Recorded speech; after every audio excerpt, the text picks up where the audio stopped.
Bismillah, elhamdülillah, ve salatu ve selamu ala nebina Muhammed ve ala alihi ve sahbihi ecma'in. Barşa maqtav hamd seneler, şuşu alemlerinin terbiyəşisi, idarəşisi bulan Allah subhanahu wa ta'ala bir üzünə tiyişli. Hem türü bizden çıkan salavat şerifler de şuşu İslam dinin bizge alıp kilgen, halal bilen haramna ayır gayretken, Peygamber sallallahu ruhuna, ahlül beytine barıp irişseydi. Mine biz indi ütken deriste şuşu uraza tutu kişini takvalıkka alıp bara, takvalıkka iriştire deyip, hemanın kaybır faziletlerini alıp gittik. Takvalık ol, Allah-u Teala'nın ecir savabın ümit etip, iyilikli, hayırlı ameller kılırga umtulu, hem Allah subhanahu wa ta'ala'nın gazabından korkup, günahlar kılıdan tıyılu deyip aldık. Şulay bey, hem ettik bir tane rivayetlerde getirdik. Neden?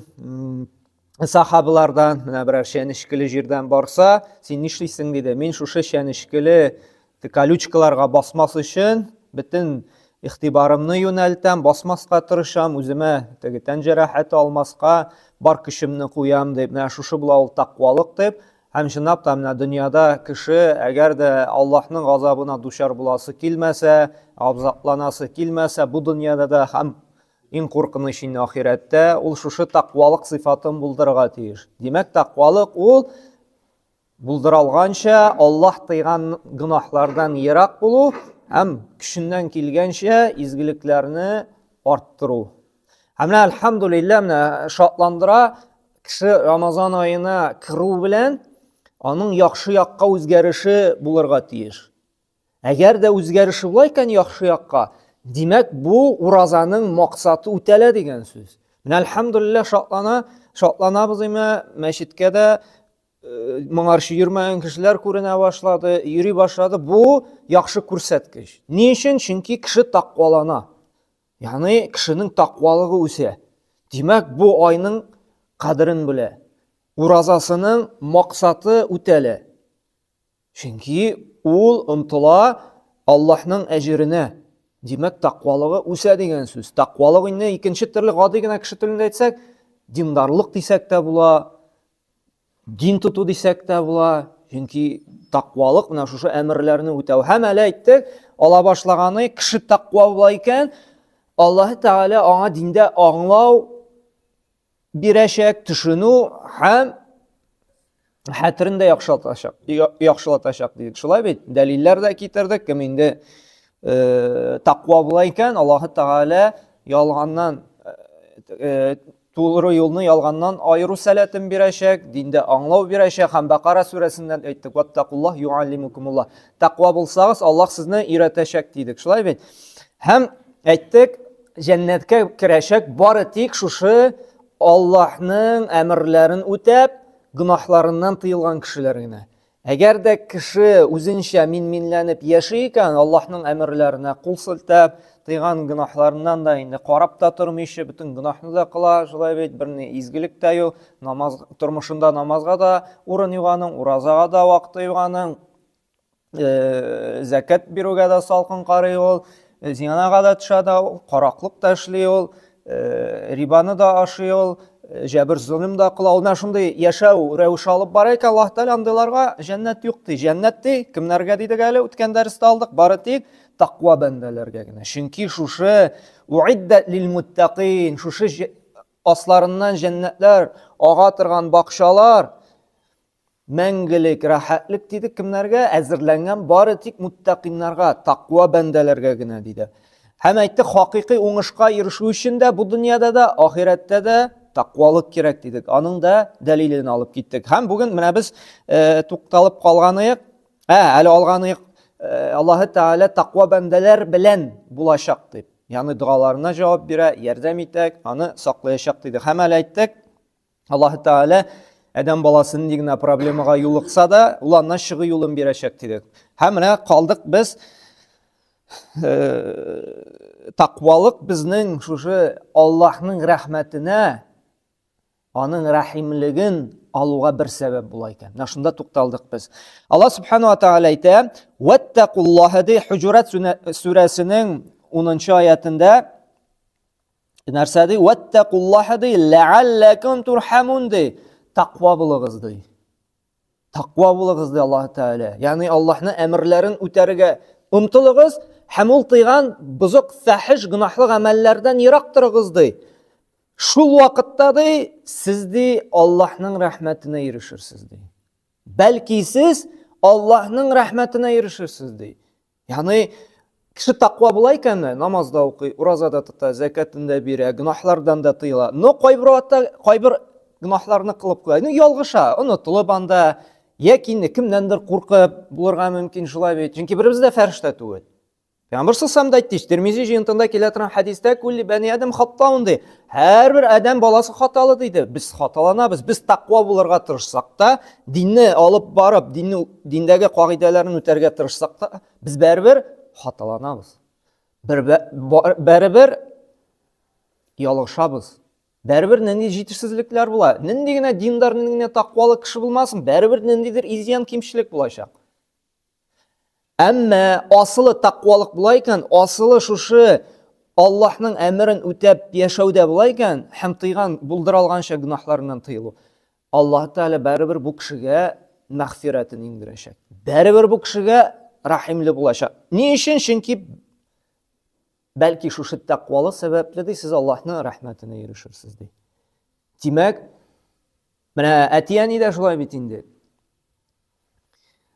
Сүзен тыңламыйча, аны рәнҗетеп яшәсәң дә, ахыр чиктә инде хаталандым, гафу ит дип, гафу сорасаң, әтияни бәрбер кичерә, шулай бит. Аллаһ Тәгалә әтиянидән дә рәхимлерәк. Теге Бухарида килә бит әле бер риваят, сахих хәдис. Бер шушы мөшрикләр белән инде сугышканнан соң, Пәйгамбер саллаллаһу алейһи ва саллям шушы җирне яулап алалар. Һәм пленга төшә. Мондагы кешеләр дигәндә, мондагы хатын-кызлар, мондагы ниләр. Һәм бер хатын-кыз шунда пленда булган балаларны ашатып йөри. Күкрәк сөтен имезә инде. Сыйпи-сыйпи, ярата, теге балалар аштан үлмәсен өчен, кемнәндер, бәлки әниләре үлгән булгандыр, кемнәр юкка чыккандыр, пока әле таба алмыйлар үзләренең әниләрен. Һәм һәрбер баланы булдыралганча үз күкрәгенә кысып, ашатып йөри. Һәм Пәйгамбер саллаллаһу алейһи ва саллям бу хатын-кызны күрә дә әйтә сахабаларга. Менә бу ана ди, балаларын ди, үз балаларын җәһәннәмгә, газапка тарта алыр има ди. Утка ыргыта алыр има ди. Башка төрле җәбер зулым кыла алыр има. Юк инде, Расулулла, кеше баласын шундый сыйпап, яратып, үз күкрәгенә кысып сөтен ашаткач ди, үз баласын инде беренче чиратта да берничек азапка тарта алмый ди. Тамышты ди, күңелендә ана рәхимлеге бар, шулай бит. Аллаһ Тәгалә менә бу анага караганда да ди, адәм балаларына рәхимлерәк ди. Адәм баласы әгәр дә хатасын танып, Раббым, мин дөрес яшәмәдем бит гомер буе. Мин бит хаталандым, мин бит гынаһка дучар булдым дип, тәүбәгә килеп, кулларын күтәреп, Аллаһ Тәгалә гафу сорый икән, һәм тырыша башлый икән тормышын яхшы якка үзгәртеп, шулай бит. Хәмердән дә тыелып, хатын-кызлардан да тыелып, зинадан диюм инде, һәм инде рибадан да, ришвәттән дә, башка төрле җәбер зулымнан да, һәм тырышачак намазын вакытында үткәрергә, укырга, Рамазан аенда ураза тотырга, садакасын бирергә. Аллаһ Тәгалә моңарчы яшәгән гынаһларын нишләтәчәк? Сөртәчәк. Гафу итәчәк. Чөнки нәрсә ди? Ләалләкум турхамун. Бәлки сез ди Аллаһның мәрхәмәтлегенә ирешерсез ди. Аллаһ Тәгалә рәхимле. Аның рәхимлеге бу дөньяда да күренә, чөнки күпме атеистлар бар, шулай бит. Аллаһ Тәгаләдән көлүчеләр бар, динен мыскыл итүчеләр бар, әллә инде диннән көлеп мыскыл итеп спектакль төшерүчеләр бар.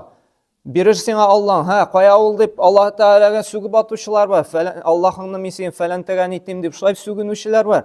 Шуңа карамастан алар да гөрләтеп яшиләр, шулай бит. Аллаһ Тәгалә бит һавасын да кысмый, ризыгын да алмый, шулай бит.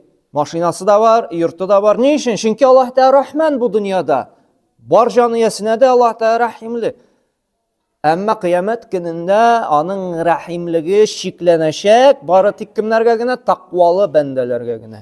Кем аның әмерләрен үтәп, тыйган гамәлләреннән тыелып яшәде. Һәм нәрсә ди?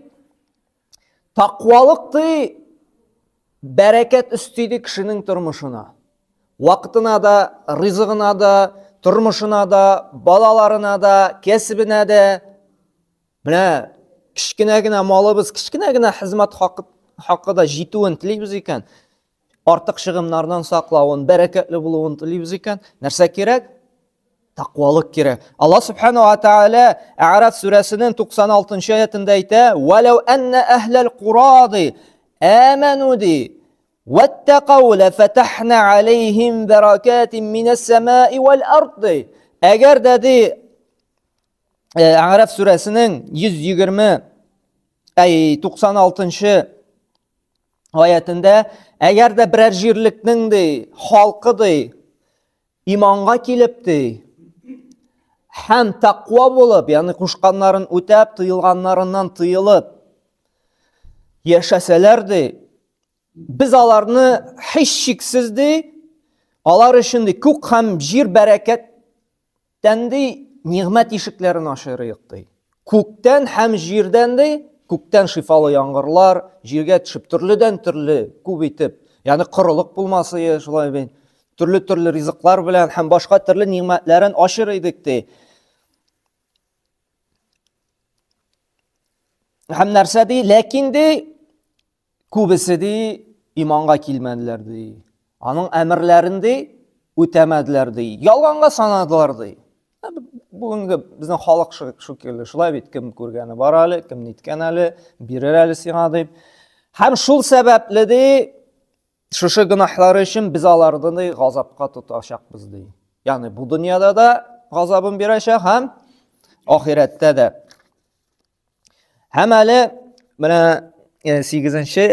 mesele, şuşu bizden bitinde türlü işler var, türlü maksatlar var, türlü nərsəgə ımtılabız degəndə, dünyavi yaqdan bulsunma, kəsip yağından bulsunma, sport yağından bulsunma, aile yağından bulsunma, nəndigine əmir, nəndigine iş bulmasın, şuşu işi biz taqvalık bilen beyliyken, yani halal haramını ayırıp işlenileyken, kəsip bulsunma, aile qırğanda da tigi əzrək dinləri xatın alu, dinləri ir alu, ailəgə mal alıp qaytuda halal bulsun deyip rizqimizni, menümizni, kiyimimizni qaygırtuuna taqvalık yağından qaralayken, Allah Teala bu kişilərə yardım etəcəkmin. Jingillik berəcəkmin deyib, bularning işində, kəsibində deyib. Talaq surəsinin 4. ayətində aytdı Allah Subhanahu wa Taala: وَمَنْ يَتَّقِ اللّٰهِ يَجْعَلْ لَهُ مِنْ اَمْرِهِ يُسْرَادِ. Kim de kim Allah'a qarata taqva bulayken de, yani Allah Teala tıygan günahlardan tıyılıp yaşayken de, Allah onun her işinde ona jingillik verirdi. Qaybir vaqt mına ben haram yolunu saylap koya başlay bid. Yarar in әлләнигә bir gene bunday yolunu da saylasak Allah izgilebіз qaplar әлі deyip, әзірі haram yolunu saylap koya başlay bid. Kimgədir anda? Rüşvet berip koyasan anda, kimdir? Aldalap koyasan, qayadır indi brакованный товар bulsa da maqtap satıp jiberəsin şulay bid. Taqvalık түгел bid. Hamalada bərəkət birmi olay birdi. Jingillik birmi. Bir kişi aytay şimdi, bir kişini aldalapdı, 200 min kırım işləgən eyimdi, 300 min etip шығып gitti dey. İkinci yaqdan шығымlar kelipdi. Yani bərəkətini ala günah. Bərəkətini birə taqvalık.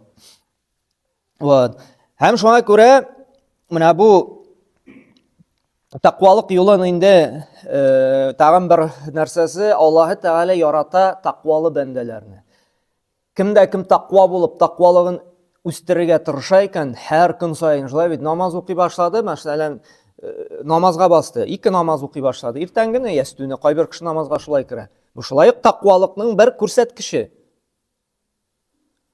Ama əli bu taqvalıqның əli birinci dərəcəsini. Köpmüdür vaqtdan sonra 3 namaz okuy. Üstü. Köpmüdür vaqtdan sonra 5 vaqtını okuy başladı. 5 vaqtını öz vaqtında okumay, qaybir vaqtına kirə, qaybir vaqt optimuna kitə şulay beyt. Kişi ımtılırға teyir her vaqtda da şu taqvalığın tağında quvvetlətirge, kişireytirge. Yani 5 vaqtın öz vaqtında okurğa tırışırğa. Qaybir kişi urazağa kirə Ramazanda. Şulay beyt, bugün bir qataşısı kile yara, bugün tutmuşu turayım indi deyip, urazağa da kirməskə mümkün. Şulay beyt. Сен тақуалық үстінде эшләсәң, һәр көнне сен тукта әле, шыдыйм әле, сабыр булмыйча гына, булай гына җиңел генә бер нәрсә дә булмый бит. Аллаһның җәннәте дә булай җиңел генә ала торган әйбер түгел. Менә дөньяда да, гел истә калдырга кирәк шуны. Бу дөньяда да яхшы машинада йөрисең килә икән, зур йорт төзисең килә икән, һәм гомумән инде тегендә монда ял итәргә йөрисең килә, әзрәк кенә инде җиңелчәрәк, рәхәтрәк яшисең килә, бик каты тырышлык куярга кирәк. Һәм физик тырышлык белән дә анда бик әле аңа ирешеп тә булмый, әзрәк башны эшләтергә кирәк. Сәүдә кирәк анда шулай бит, икенчерәк инде теге предпринимательский жилылар кирәк. Ягъни бу дөньяда рәхәт яшәр өчен ниндидер тырышлык куярга кирәк. Нинди генә түгел, бик каты тырышлык куярга кирәк. Аллаһның җәннәтенә керер өчен бу дөньяга тырышканнан да катырак тырышырга кирәк. Чөнки без бында вакытлыча гына 3 көнлек дөньяда ито күпме тырышлык куярга кирәк, шулай бит? Яхшы итеп яшәр өчен. Ә мәңгелек җәннәт өчен төрледән төрле башка уйга килмәгән андагы ризыкларны ашар өчен, анда җәннәттәге ит үзетер өчен, җәннәттәге бакчалар булсын өчен, диме? Аңа елга бер генә аштырып кына, 1 сәгать намаз укып кына әле җәннәтле булып булмый җәмәгать. Җәннәтнең кыйммәте, бәясе бик кыйммәт. Аңа син гомер буе барырга тиешсең, гомер буе үз өстеңдә эшләп. Менә тормышта да эшлибез бит. Син анда строительме, син анда пешекчеме, син анда стоматологме, табибме, алар һәр вакыт нишли, үз өстендә эшли, гел укыйлар, гел нинди курсларга йөриләр, гел шалтыратышып киңәшләшәләр, менә моны ничегрәк анда рецептны яхшыртып була, тәмләтеп була, ничегрәк зыянсыз кешене дәвалап була, шулай бит гел үз өстендә эшли. Һәм диндә дә тақвалык өстендә дә без һәр көнне, һәр вакытта да эшләргә тиешбез. Ничегрәк, менә бүген дә сорадылар бит, ничек шушы таравыхта да аңлап укып була ди шушы сүрәләрне. Менә ни өчен соң һәр көнне бер сүрәләрне укыйбыз? Үзгәртмибез тәртибен. Кеше шушы ай буе шушы сүрәләрне укып ятласын өчен, хаталарын төзәтсен өчен. Һәм чөнки бу укыган сүрәләр монда бөтенесе безнең тәфсир дәресләрендә булган сүрәләр. Һәм кеше шушы тәфсир дәресләрен инде кабатлаган булса, шушы көн сайын тәрҗемәсен укып килсә, духадан алып аска хәтлек төшәбез, духаны ала да тәрҗемәсен көн сайын укып килә икән, духадан аска хәтлек, монда килгәч уже духада шуның хәтлек шундый турында сүз бара, Шарх сүрәсендә шушындый мәгънәгә ия, Зәйтүн сүрәсендә шушындый мәгънәгә ия, Аср сүрәсе шундый файдага ия дип нишли, ул үзен тақваландыра. Ул һәр көнне укып, тыңлап, фикерләп, нишли, тақвалана. Чөнки тақвалыкның бер сәбәбе, тақвалыкка ирешүнең шушы аятлар, шушы сүрәләр Коръән белән фикерләү, мәгънәләренә төшенү, аңлау. Һәм әйткәнек бит, Аллаһның менә сөекле бәндәләре була дип. Аллаһ Субханаһу ва Тааля әйтә, Юнус сүрәсендә нәрсә ди? Әлә инна әулия-Аллаһи ла хауфун алейһим ва ла хум яхзанун ди. Аллаһ Субханаһу ва Тааля әйтә, дөрестлектә ди, Аллаһның әулияләре, ягъни сөекле бәндәләре ди, киләчәктә буласы бер нәрсәдән дә курыкмаслар ди. Һәм бер нәрсәгә дә кайгырмаслар ди. Ни өчен? Кемнәр кайгырмас? Кемнәр бәхетсезлектә булмас? Киләчәктә. Әлләзина аману ва кану яттакун ди. Алар ди, Аллаһның сөекле бәндәләре ди, Аллаһка иман китерүчеләр ди. Һәм кушканнарын тәп тыган гынаһларыннан тыелучы тақвалы бәндәләр ди. Лахум бушра фил хаятид дунья ва фил ахира ла табдила ли калиматилла залика хувал фаузул азим ди. Һәм нәрсә ди Аллаһ Субханаһу ва Тааля? Алар өчен ди, ягъни тақвалы бәндәләргә ди, иманга килеп, Аллаһ Таалагә тақвалы булган кешеләргә ди, бу дөнья тормышында да, ахирәттә дә ди, шатлыклы хәбәр бар ди. Һәм Аллаһның шушы вәгъдәсенә ди бер нәрсә дә алыштырылмас ди. Ягъни нинди сөекле шатландыргыч хәбәр ди? Ул ди улуг уңыш ди, ягъни җәннәт ди. Ягъни Аллаһ Тааля бу дөньяда күңелләренә тынычлык бирер, бәхет тормыш бирер, һәм ахирәттә дә инде нәрсә бирер? Җәннәт бирер ди. Менә бу булды тақва бәндәләренең фазиләтләре нәрсәгә алар ия була? Тақвалы бәндәләр. Ничек шушы тақвалыкка ирешергә без инде киләсе алдагы дәресләрдә алып китербез. Субханакалла бихамдик, ашһаду ан ла илаһа илля анта, астагфирука ва атубу илейк.